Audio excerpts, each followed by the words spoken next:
Right now, something is eating a hole in Earth's magnetic shield.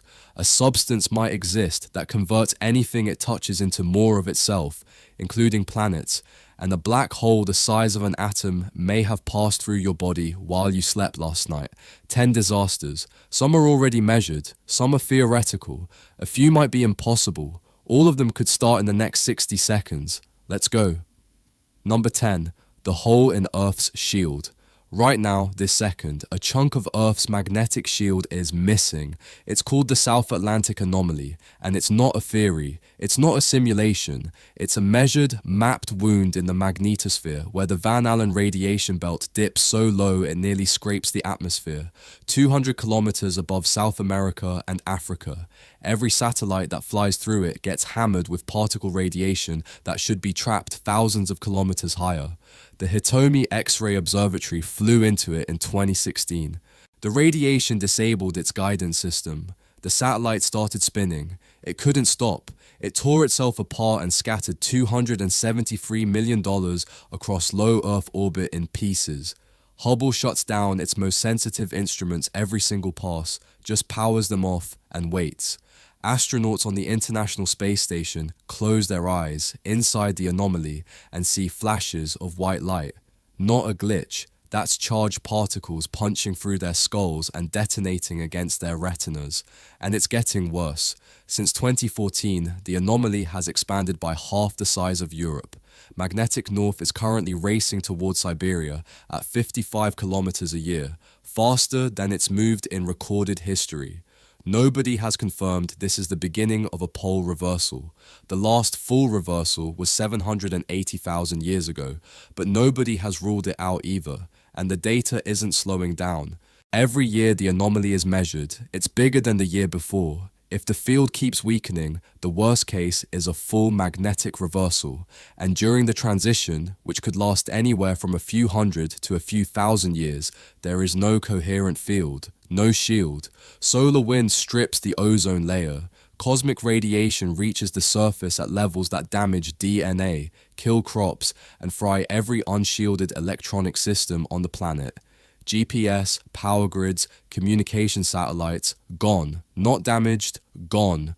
Earth doesn't become uninhabitable, but it becomes unrecognizable.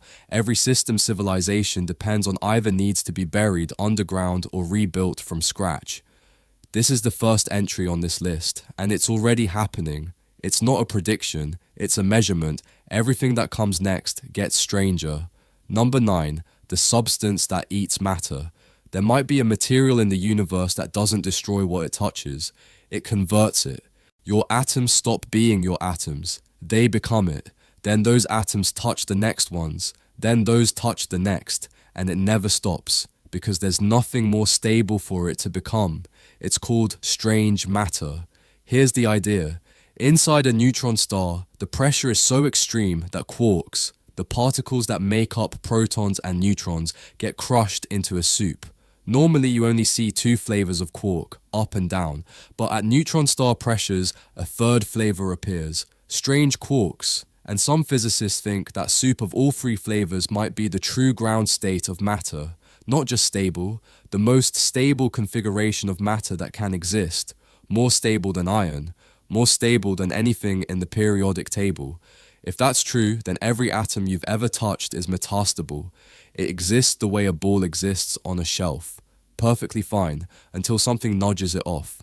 A single fragment of strange matter, a strangelet, potentially smaller than an atom, touching ordinary matter would begin converting it, releasing energy that converts the next layer, then the next.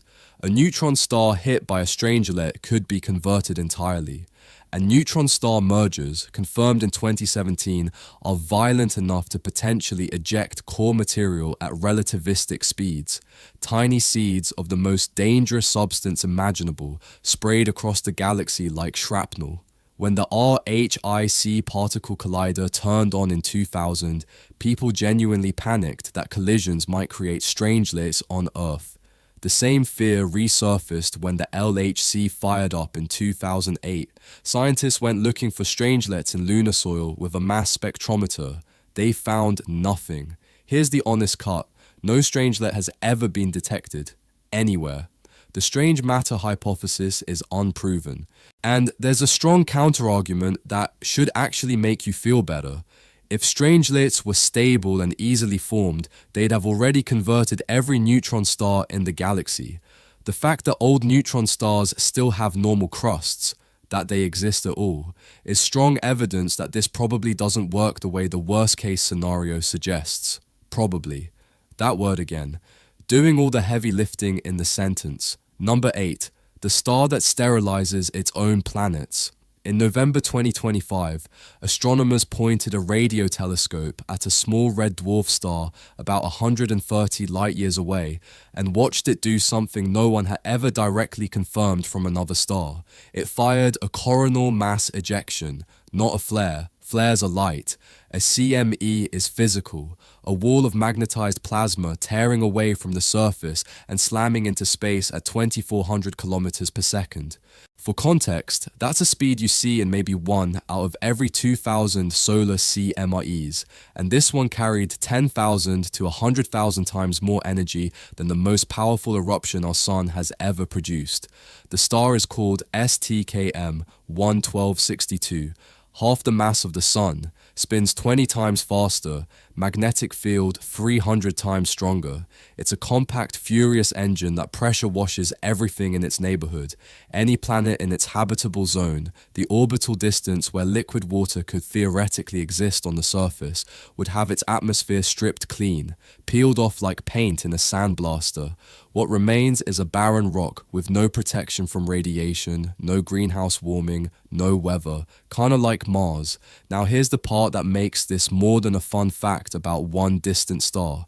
Red dwarfs aren't exotic. They're 70 to 75% of all stars in the Milky Way. The majority of confirmed exoplanets orbit them. And the estimated frequency for CMEs this powerful is about 1 every 500 years per star.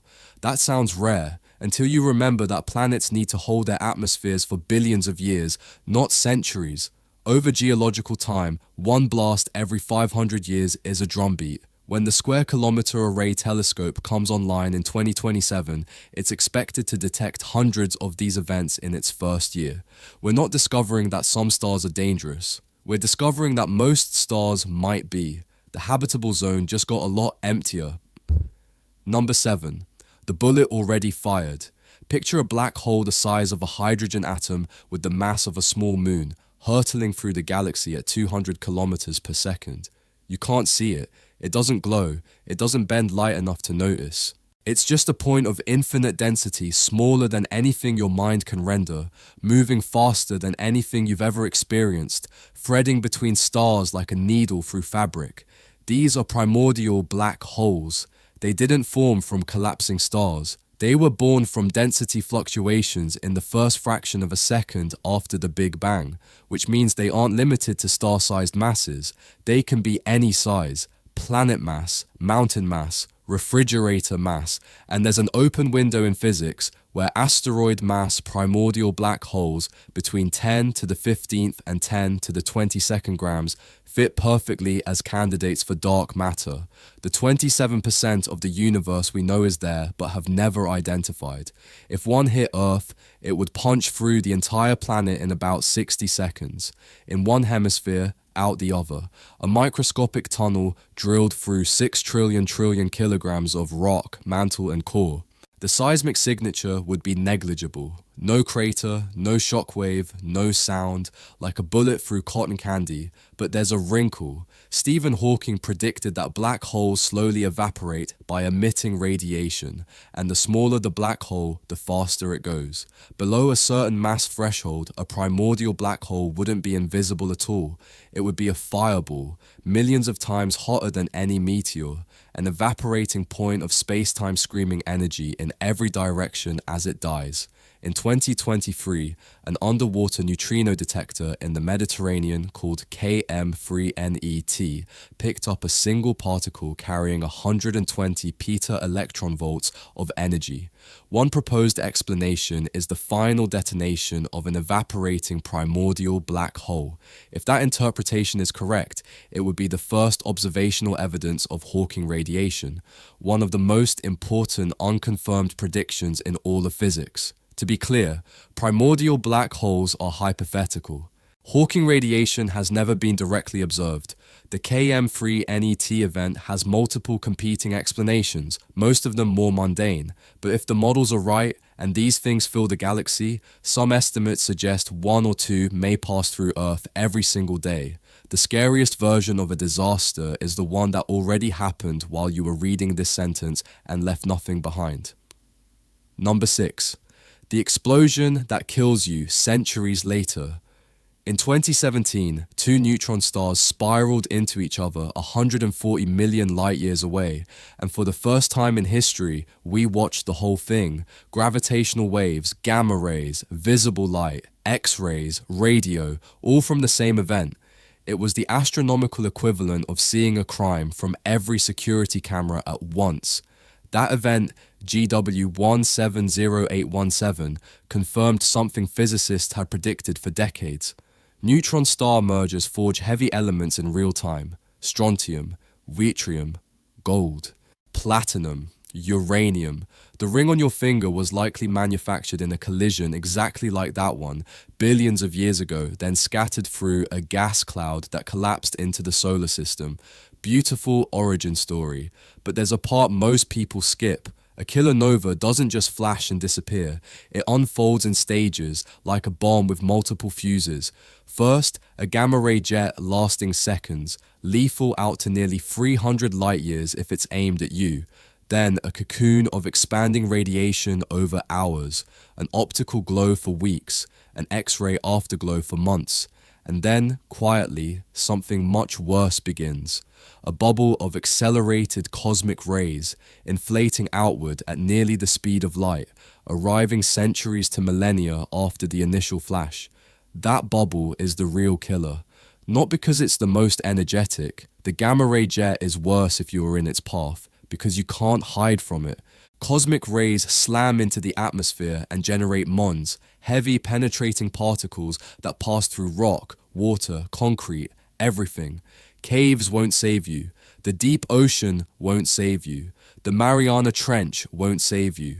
The bubble just soaks through the planet like rain through paper for years. The kill distance for the direct jet is about 300 light years. For the off-axis cocoon, 13. For the cosmic ray bubble, 36. The closest known neutron star binary is about 1300 light years away. Comfortable margin, except neutron stars receive violent kicks at birth when their parent stars explode. They get flung at hundreds of kilometers per second onto trajectories nobody's catalogued. There could be an unseen binary spiraling toward merger right now, close enough to matter, in a direction nobody's ever pointed a telescope.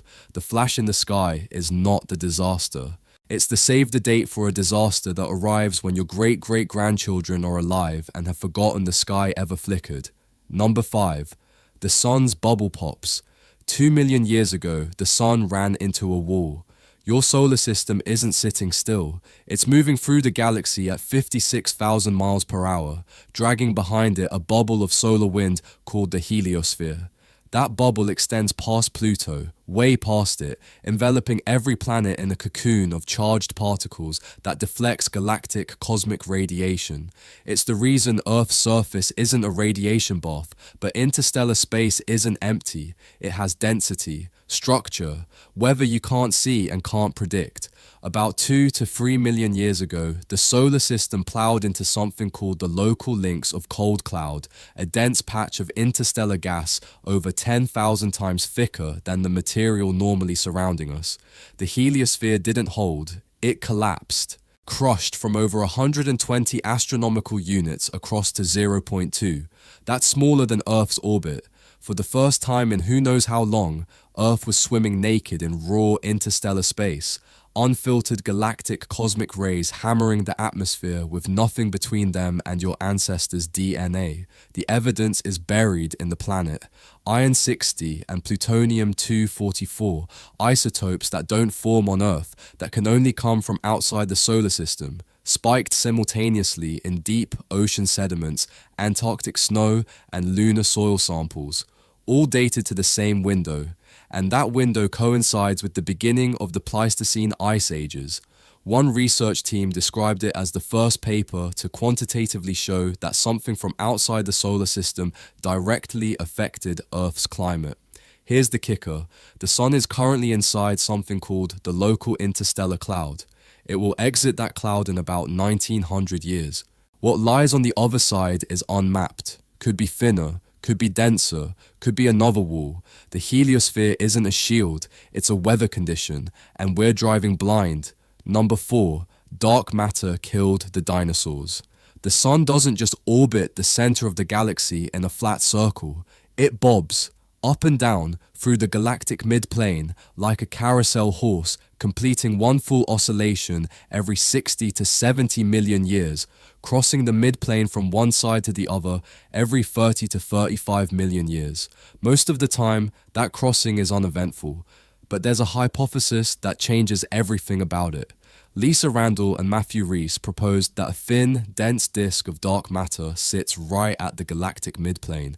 You can't see it, you can't feel it, but every time the sun passes through it, the gravitational influence of that disk reaches out to the Oort cloud, the shell of trillions of comets at the outermost edge of the solar system, and shakes it.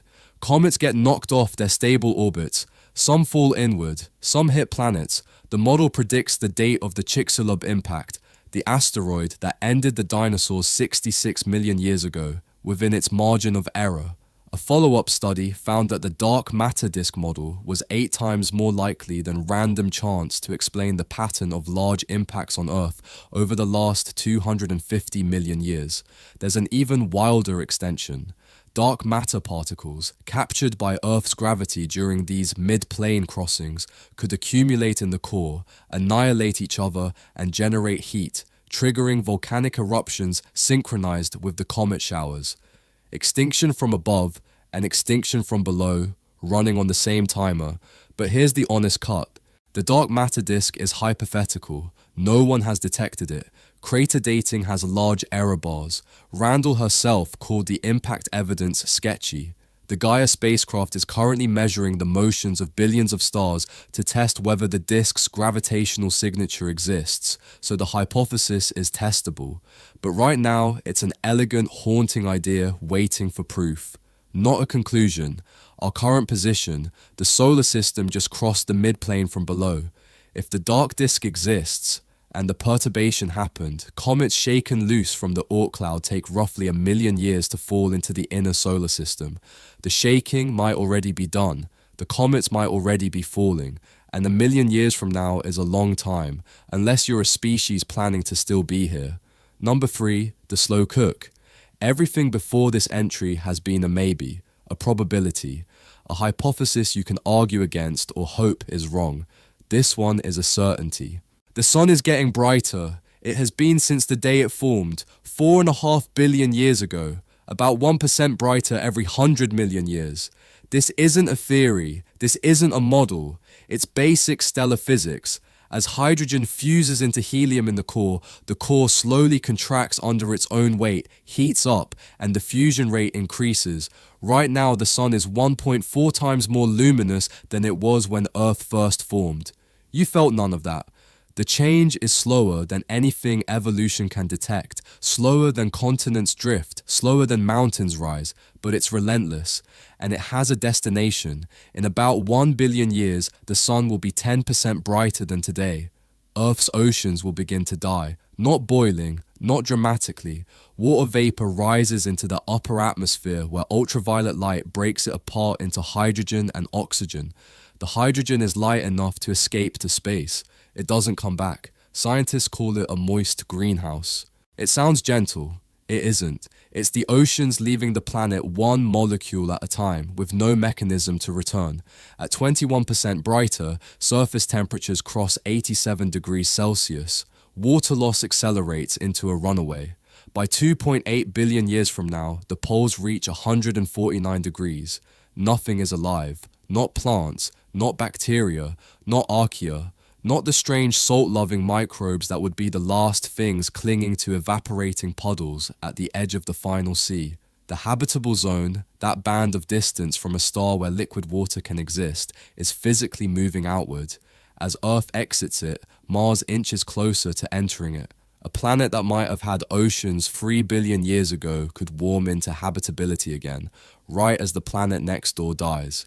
This is happening right now, every second. The sun got measurably brighter during this video. Not enough to notice, not enough to measure with your hands, but enough that on a long enough timeline, and 1 billion years is very, very long, the math is not negotiable. Every other disaster on this list is a question.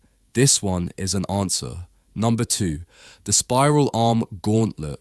The solar system isn't just bobbing vertically through the galactic plane, it's also moving forward, orbiting the center of the Milky Way once every 225 million years, and that orbit doesn't pass through empty, quiet space. It cuts directly through the galaxy's spiral arms. If you could see the Milky Way from above, the spiral arms are the bright parts, dense rivers of molecular gas, dust clouds, hot young stars, and the supernovae that rip those stars apart. Inside a spiral arm, everything is louder. Supernova density goes up. Cosmic ray flux increases. Those cosmic rays ionize the atmosphere, seed cloud formation, cool the climate. Meanwhile, ozone takes damage from above. It's a gauntlet. The Ordovician extinction, the Permian extinction, the Cretaceous extinction. All three of the big ones align with predicted passages through the midpoint of a major spiral arm. Right now, you're between arms. The Sagittarius Carina arm is behind us. The Perseus arm is ahead. We're in a relative gap called the Orion Spur, the quiet stretch of highway between two bad neighborhoods. But even here, Iron 60 deposits in the ocean floor confirm that at least one supernova detonated within 100 light years of Earth in the last 5 million years. The quiet part of the galaxy still tried to kill us. It just missed. The moon might be the best record of all of this.